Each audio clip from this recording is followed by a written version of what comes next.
All right, well, perfect. Congressman Moore, thank you so much for being here. We really appreciate it. Joseph, it's great to be back in the Wiregrass this morning. Well, it is. It's a beautiful morning. But first of all, I just want to start with, obviously, your big Senate campaign going on. 6 years ago, you were elected to Congress, and now running for Senate. What sparked the decision now to make that run? Well, you know, I think one of the things is I was early with President Trump, and as Coach Tuberville announced he was going to run for governor, him and I went to D.C. at the same time, and we have very similar voting records. He has a 95 Liberty score, I have a 96, so we're true conservatives. And so when the president and those guys need a member in the Senate that will stand with them, they know they can trust me. I'm a known commodity. I've been in D.C. for 5 years, going on year 6.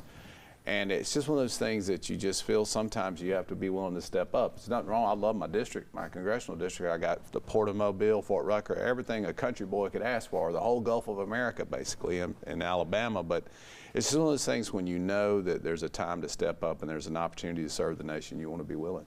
Well, speaking of the president, what has the president's endorsement meant for your campaign so far? Well, obviously, it was a full circle moment for our family. I was the first in the nation to endorse him in 2011 in Lab People Stadium, August 21st. And so for him to call early and come on board, and he said in his Truth Social, he said, Barry is a good friend, he's a fighter, and he will not let you down. So to see him come with that strong of an endorsement and ask the people of Alabama to send me to help him, that was just really, really neat for our family. It was a blessing to our campaign, and it moved the needle dramatically in Alabama. It really did. And when you look at those early polls, you saw Attorney General Marshall, a well-known name in the state. But when that endorsement came, the needle really moved. But what do you think the biggest difference is between your campaign and Attorney General Marshall's is? I think for me, I just have a record. Actually, the thing in the race, there are a lot of good people in this race, no doubt, Joseph. But when you look at my record, I'm the only individual who actually have been in the legislative body, have taken ideas through the process to law. And so it's one of those things where you've got a record, you've got a good, strong record. And I think the momentum, as people get to know us, obviously, you know, some candidates were known statewide because they've been in statewide office, but in a congressional district, you're not known statewide. But once people realize the president has worked with you and they trust, he trusts you and needs you, it moves the needle pretty dramatically in Alabama. Well, you're a big name here in the Wiregrass. So what has been the mission so far to expand that across the northern parts of the state as well? Well, I mean, like the people in Wiregrass have voted for me, and obviously winning 1st Congressional District was such a blessing for us. And so the people that know us supported us. So it's now a matter of just messaging on that record that earned the support for the 1st Congressional District and pushing that across the state. And so people can say, you know what, he's a conservative. I'm a member of House Freedom Caucus. The president has endorsed me.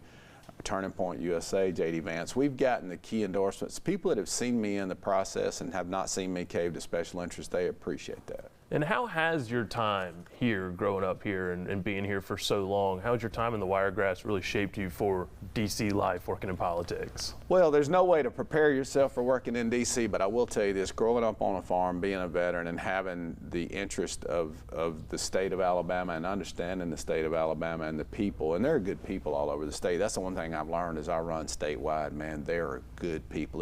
They ain't got to be from the Wiregrass. They can be from the Shoals. They can be northeast where my wife's from, DeKalb County, down to the port.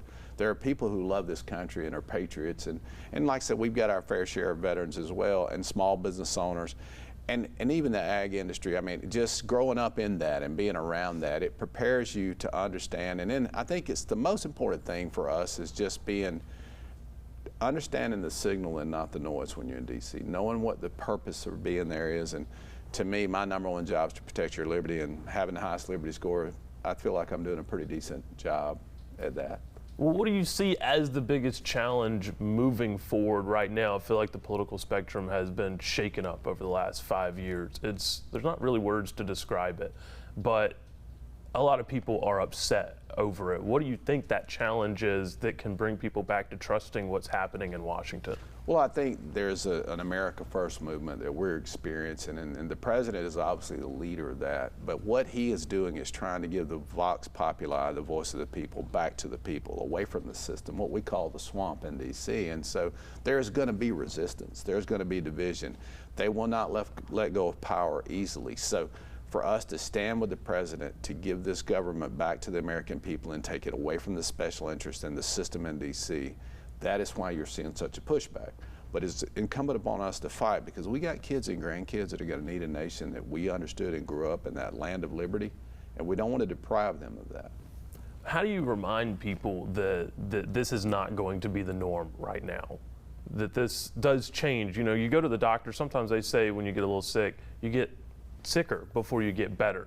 Do you feel like that's where we're at as a nation right now? You know, I think there are some good things happening. And if you look at the big, beautiful bill, that's the largest tax cut in the history of this country. And we just did that with a 2-vote majority. The Save America Act, with the setting in the U.S. Senate. And so to make sure that we've secured the borders, which the president has done that, but then make sure that U.S. citizens are electing U.S. leaders to run the U.S. government, I think is vitally important. So there are groups who want to maintain power, so they open the borders and then they issue people IDs, and then they don't even bother checking to see if they're U.S. citizens are voting in elections. And so it's a power struggle, and we as the American people have to stand with the individual and the leaders who are willing to say, this is the American people's government. We want a secure nation. We want a safe nation. We want a prosperous nation. So the big, beautiful bill is part of that. Tax cuts, allowing family farms to survive and the death of the patriarch, those sort of things we're doing. But it's not going to be easy. This system didn't get broken overnight. And because President Trump, if you look at what they've done to him, those attacks are simply because he's standing between them and you, and they're coming after him. What do you say to those that truly don't believe in voting ID for these elections coming up? That seems to be a big battle right now. What is that response? Those are the same people that said foreign interference in elections, foreign interference in elections. That's all we heard in 2020 was Russian collusion and Russian impact. When you got foreign citizens voting in U.S. elections, there's not more visible, obvious foreign interference in elections than that right there. So it's the same people that said we don't want foreign interference in elections that want people who are not U.S. citizens voting in U.S. elections. So it kind of falls on deaf ears to me. I'm like, you can't have it both ways. Something impacting Alabamians right now and really impacting those across the nation is gas prices. Sure. $4 right here in Dothan. What do you think Washington can do to ease that pain? Is there something? Do what we've done always. You got to cut regulations and taxes, but don't forget that California's paying $6 or $7 a gallon. Alabama's paying $4 a gallon. It's a state-by-state issue. Now, obviously, as prices go up, the issue in Iran right now is the president's trying to bring peace to that region and take that regime out. That's caused a little bump. OPEC always reacts that way. The markets react that way. But it's more about policies from a national level. Less California policies, more Alabama policies will lower national gas prices. You mentioned earlier that you were the first elected official to endorse the president. How would you describe his handling of Iran? He's doing a fine job, and it's something that no matter which side of the aisle, Kamala Harris said it on the campaign trail, we can't that's going to be our #1 priority to make sure Iran doesn't get nuclear weapons. So when they were enriching uranium beyond 60%, that was weapons grade uranium. That wasn't about energy. And so they were pulling the wool over people's eyes. And you know, President Trump is now doing what the last 4 or 5 presidents have said. We've got to stop Iran. And plus the way they basically hold the Strait hostage. They control the flow of oil to a lot of the world from over there. That regime, they have a kind of a view of the world that's not like us, and they don't mind this apocalyptic approach to government and just, you know, doing what they need to do to cause chaos. And so they've been doing this for 47 years. They've been at war with us for a long, long time. And so now the president is finally doing what all the other presidents said they were going to do. It's kind of like moving the embassy to Jerusalem. For years, presidents said they were going to do that. Donald Trump has done that. He's working to bring peace to the region. And so there's a Trump derangement syndrome. No matter what he does, they're not going to be happy about. But that man is doing what's right for the country. He's doing what's right for national security and for the future of the countries, and actually peace around the world in many ways. I think what he's doing is taking out a regime that has been proxy wars. They've been funding these terrorists around the globe to attack our allies, to attack our own country. And so it's time we finally got a leader who's it's not politically correct, it's not popular in an election year, but he is doing what he said he's going to do, and that's the kind of man we need. Do you see an end in sight in the war? You know, I think that it's hard to say because you're dealing with a regime. They can't even figure out who's in charge right now. But I think that obviously we're strangling on sanctions with no oil flow. Their money's drying up. So there's going to be a minute where they've got to make a decision and come to the table. And it's negotiating that way. And I think that there's an end in sight. I don't know what that looks like, the timeline, if we knew who we were dealing with. And I think what triggered this, honestly, was them slaughtering 40,000 of their own citizens. When that happened, the president's like, okay, enough's enough. We got to go in and fix this. These people are living under a tyrant or a regime that will kill them all if they speak out. And so, you know, we'll see how that end comes, but I think the president's doing what he's got to do. He's shut, first we knocked out their Navy, knocked out their Air Force, knocked out their air defense, slowed down the drone production, and now we've stopped the energy flow. So he's going through a process that first was military, now it's sanctions and economics, and hopefully we'll get them to the table. How does this turn back to America First policy, what's happening overseas, back here in America? Well, I think obviously if you eliminate a regime that's attacking countries that are allies of ours, that work closely with us from an economic standpoint, then in many ways that allows our nation to prosper. And if we can find peace in regions and we know that they're not going to be attacking us. And you know, when the border was open, we had 300 or 400 that we know of known terrorists that came across that border, and that's the ones we know about, not the ones that got away. So they're funding that terror. So if you can go in and take out the regime and dry up the money, then the terror operations that are funded here on this within the continental United States, that eliminates a lot of that. The Pentagon, a lot of people believe because of what has happened overseas, requesting $1.1 trillion. You've been supportive of that. Why? Well, I think obviously if you watch the way our military operates, and of course inflation, the prior years under Joe Biden was nearly 9% a year. We're at 20% total under his 4 years. We've dropped inflation down to about 2.4%, but there's still increased cost in operating everything, whether you're buying groceries. All of that was from the prior administration, and so we've got to fund at a level, but the thing is we want to make sure that our warfighters have the best technology. What you saw with Maduro in Venezuela, the way we've taken care of Iran's Navy, that sort of stuff, that kind of technology, the R&D that gets that weapon system online costs a lot of money. And so we want to make sure, and look, as a conservative, I look at it, there's two things that the conservatives believe in: a secure border. They don't mind infrastructure investment. Let me say three things: and national defense. They want to make sure that our nation is safe and our soldiers are protected. And so those are things, even as a conservative, that most of my people, I'd say 95% of them support. Well, you had, speaking of conservatives, you had a lot of people that weren't necessarily on the conservative side vote for President Trump in this last election. Now you have what's happening in the Middle East creating a lot of turmoil for some of those voters. Do you think this will negatively impact Republicans heading into the midterms? You know, I don't think so. I think there's a couple things, but number one, Iran on the border security, that's helping. And if you look at what we're seeing with President Trump within Alabama, he's polling at 84%. And the Save America Act, which we're all pushing for to secure the elections, that's even if you're a Democrat, you're 78% agree with that. Independents are low 80s, or I'd say high 70s, low 80s, and then the Republicans are in the low 80s.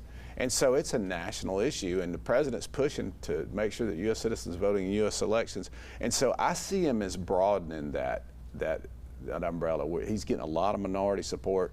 The president is really, really putting the American people first, and I don't think that it lines up necessarily with party anymore. It's more like he's the guy that's going to do what we asked the government to do for many years. And the people you said earlier have lost confidence in the government. They trust Donald Trump. Well, let's go to a recent Supreme Court decision reopening the debate about districts, congressional districts, especially here in Alabama. What is it about our state's current congressional district maps that you look at that might feel need to change? Obviously, you've won a first and a second. You've been impacted by this now in the past two elections. But what about right now do you feel like needs to change? Yeah, I think we have to go back to communities of interest, and I think the Supreme Court basically said that districts shouldn't be drawn based on race. Blacks can vote Republican if they want to, you know, and in many ways these districts were drawn so the Democrats could control party, and they used the courts to do that. And so now it's starting to backfire on them. They basically attacked all the red states. Now, when you got 9 states up on the northeast coast where the average from 37 to like 48% voted for Trump with 0 House members in Congress, that tells you they've been gerrymandered for years. And so finally the court has said, okay, you can't use race as a reason to draw. We're trying to unite the country in communities of interest, not divide the country by race. And so it goes back to what we've been talking about the whole time is you got to decrease the racial issue and increase the communities of interest issue. If you want to build unity, you let people vote based on their economic interest, their community interest, not based on race. And so the court simply said that we're going to base this on communities of interest. And so that allows Alabama to go back and look at our maps, and hopefully we'll get this injunction lifted by the Supreme Court, and they can fix the problems that were created by the race baiters who drew these districts to start with. What is your response to Democrats who say that this is diluting black power in this state? Well, it shouldn't be about black power, and it's not about diluting anything. It goes back to communities of interest. You're going to have ag communities, you're going to have port communities, you're going to have industrial communities, you're going to have defense communities. All those people live in that area. Why are you going to draw a little slither up in there just to carve out some people so they can elect power in certain places? It needs to, again, it needs to go back to community of interest. It has nothing to do about race, and it shouldn't be about that. And people who say that are just trying to divide the country based on race. Senator Tuberville, currently running for governor, leading the race right now, has said that it's not just in Alabama. He would like to see all the congressional maps redrawn across the country. If elected into the Senate, is that something that could possibly come to fruition soon? Yes, I think so. And I mean, I think it has to start at the state legislators. So, I mean, the legislature by the Constitution draw the congressional districts, right? And if the courts had stayed out of it, the legislatures around the nation would still be doing it. But when you see this, and like, yeah, in the U.S. Senate, we would support that, obviously, but it's not really up to us. It's up to state legislators to draw districts that represent the people that they're closest to. I feel like you hear a lot from President Trump, you hear a lot from conservatives about bringing down the power of the government. And you mentioned the state legislatures are up for the job to bring that forefront, that fight. There's a lot of other fights that could come from the state legislatures. How do you give power back to the states and reduce the size of the federal government going forward now under President Trump going into his second half of his second term? Well, I think one thing you have to do is, like, I sponsored a bill to do away with the Department of Education in Washington, D.C. If we could actually let that money go back to the states and let local communities and local state boards of education determine how that money is spent in our classrooms, rather than sending it to D.C. and then having a bunch of bureaucrats determine what Alabama ought to be teaching in their classrooms, and then go, oh, by the way, if you don't teach it, we're not sending your money back to you. And so doing away with the Department of Education, doing away with the IRS, I've been on bills like that because it's like that system it needs to be decentralized. It needs to be pushed back out to the American people.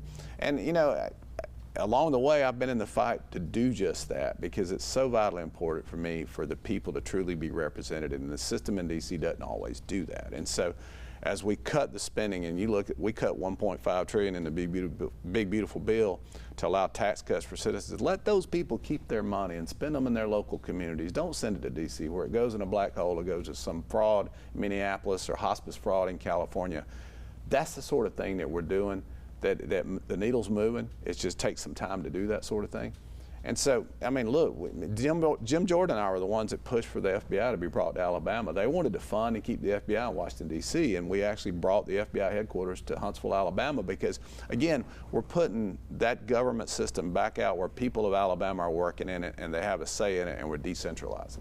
Going back to the education system, what's the next step in that fight? You talked about bringing down the education system in Washington and giving back to the states. Where is the next step where that money can start being used by states for their own students? Yeah, so we as Congress have to work with Linda McMahon, and she's Secretary of Education, and as she's pushing to decentralize that, we have to cut the funding, and then we have to make sure that we have the state boards prepared to take that as we do it, because again, the funding in D.C. needs to be, as we're tightening up the spending there, and you're seeing that. We did away with USAID, which was money going all over the world to people who want to kill us. Those sort of things, as we drive the money, then that removes the power. And it's certainly in the Department of Education is the same way. As we start reducing the budget and Linda says, okay, instead of y'all raising taxes, let's just leave it in the states and let them do what they need to do. So it takes time. It's a process. The Department of Education has been around since the mid-'70s in Washington, D.C. It's time for it to go away. I want to bring something back to the Wiregrass here. Listen, as far as your campaign for Senate, have you thought about the fact that if elected, both Alabama state senators would be from the Wiregrass, would be from Enterprise? Have you thought about that with Katie Britt? Yeah, you know, I haven't. And here's the way we look at it. And, you know, when you're the U.S. House member, you have a congressional district and you fight for that district. But as a U.S. senator, it's a little different approach. You actually start fighting for states' rights. And so it starts to be a battle for the entire state of Alabama, because there's two two at every state. And so there's 100 of them nationally. And so the priority becomes the entire state of Alabama rather than just a congressional district. Congressional districts are based on population. The Senate is based on 2 per state. And so the battle becomes, okay, we got to make sure that we fight for the state of Alabama. And of course, when I was in the state legislature as Vice Chair of Small Business and Commerce, that was the fight. We brought Austal, we brought Airbus, we brought Remington, we brought Polaris, all those companies to Alabama. And as we work together, I think if and the relationships I have with the White House, when I call the president, he takes my calls. I think Senator Britt and I will be able to continue to further those relationships. The coach is very close with the president. And when he calls, or when you call him, he takes your calls, he sees the issues, and he loves the state of Alabama. So I think it's good. It doesn't matter geographic location. You understand that you're fighting for the state of Alabama and the people of Alabama. Well, what would you say to voters out there right now that are maybe on the fence, talking about everything you've done for the Wiregrass, bringing veteran fraud down, especially in enterprise, the farm bill that you've supported and helped pass?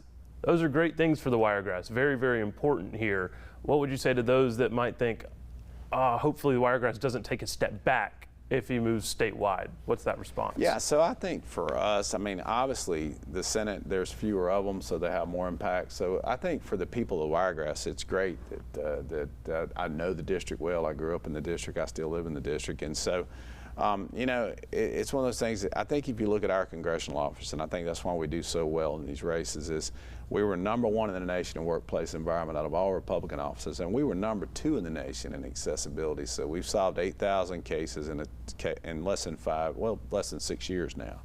And it's because we really do care about the people. So it doesn't matter the title in front of your name. If you've got a servant's heart, you put the right people in place, you can truly serve the state and the district. And so, you know, I tell them, look at our record. I think we've done great things, and it's because of the team, not me, but I've got a great team around me. And so we'll continue to serve in that same way, no matter the title by the name. Where does your servant's heart come from? So, you know, for me, it's just serving the Lord. I mean, Psalms 119:105 says, "Thy word is a lamp unto our feet and a light unto our path." And for me, it's just a step of faith. When the Lord calls me to do something, I don't get it right every time, but I've always wanted to be where He wanted me to be. And so that signal thing I talked about, not listening to the noise, but listening to the signal. My quiet time in the morning, the time in the Word, and the relationship with the Creator has really allowed me to do far beyond my third grade teacher ever thought I would do. Well, you mentioned Senator Britt, you mentioned Coach Tommy Tuberville. If he wins the governor's race, that's another Auburn coach there in Alabama. And then you also have Senator Britt that went to Alabama, but you went to Auburn as well. But the president likes to go to Alabama games. So if that ever comes to fruition, are you going to put on the script A there? Yeah, we're going to try to twist his arm, you know. But I've got friends on both sides of that, and it's a rivalry very few people understand. But my chief of staff is actually an Alabama grad, so I tell everybody she's my DEI hire. You know, I bring a little bit of difference into the office, so she keeps me grounded and reminds me often. But yeah, you know, for us, it's a friendly rivalry. Obviously, like I said, Katie's Alabama, Coach is Auburn, I'm Auburn. But at the end of the day, we're all Alabama, the state of Alabama. Do you think that rivalry is bigger than Democrats and Republicans? No, there's no rivalry like that I've ever seen in my life. I wish it was bigger. I'd feel better about the state of politics in America, but unfortunately the divide is pretty broad right now in D.C. And that goes back to gerrymandering too, because they drew these districts and they just went more blue and more red, and they divided by race and then divided by ideologies, and now it's tough to get a common ground. So if the courts can go in and fix these districts where we can actually draw a district that's fair, that the communities of interest have more of a say than race or any other issue, ideology, then I think there's an opportunity for healing to begin at the federal level. Well, right now in the states, they're waiting for the courts to decide whether or not that congressional map drawn previously can be used. But I guess the big question is, if they say, again, the courts interject and say no, where does this fight continue on? You know, I don't know how that looks if the courts say no, but I don't see how with the recent rulings on the Louisiana map that they can tell Alabama that, no, you got to draw by race, Louisiana, you can't. That'd be inconsistent by the Supreme Court. So I think at some point you'll see that overturned. I don't know what that looks like timeline-wise, but I think Justice Thomas said we need to get a ruling pretty quick on that because we do have primaries coming up. We have our primary on May 19th, which is about 8 days away. So things need to move pretty quickly. And we'll probably end up having to have a special election for that first, second congressional district, however it ends up drawn out. Yeah, I believe that's in the bill now. If the maps are approved, a new primary will be held. Is that right? Is it in August? I think that's what I saw. New primary just for the second congressional district, right. Which would be Representative Shamari Figure's district, considering if he wins, whatever that might look like, May 19th. But of course, May 19th, a lot is going on in the state of Alabama. Everybody needs to vote on May 19th. We got to make sure we get people there. You can't complain about the process if you don't have a voice in it. You got to get in there and engage. That's absolutely right. Congressman, thank you so much for joining us. Thank you. God bless you.